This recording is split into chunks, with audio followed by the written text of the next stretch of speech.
Tommy Broughan. Thanks, Lascan, for the opportunity to oppose the motion of confidence in the government. I think we've all watched in shock, disgust and disbelief as events have unfolded and taken such a sinister turn over the past week. Sergeant Maurice McCabe has endured many years of maltreatment and sullying of his good name since he first stepped forward as a whistleblower.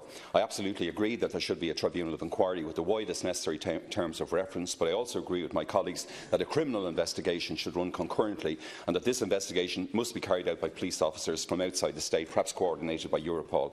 I also believe that the Garda Commissioner should step aside without prejudice for the duration of the inquiry.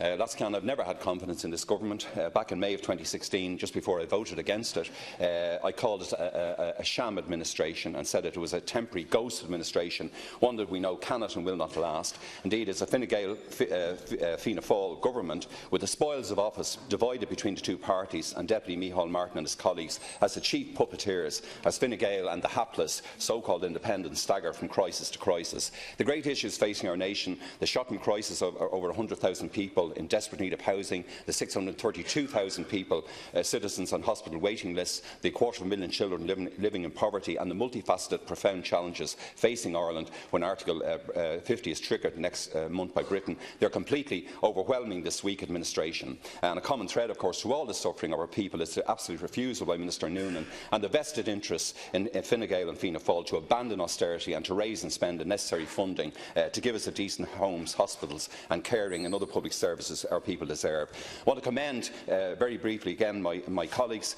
Deputy Mick Wallace and Deputy Claire Daly, for their courageous and steadfast support for Sergeant Maurice McCabe and the other Garda whistleblowers. In any advanced democracy, Lascan, we think that Sergeant McCabe's public-spirited work would have been addressed by government in fundamental reforms of policing by 2011 at the latest. The revelation on the waiving of fixed charge notice and penalty points by Sergeant McCabe and Garda John Wilson in 2012 and 2013 was an immense service to the Irish people and to saving lives on our roads.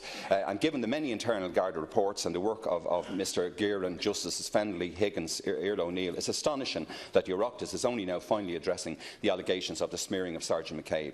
The response of the current and of previous governments to this sad saga has been an appalling shambles. The last week in particular, Lascan Corliss, shows clearly it's time for the government to go.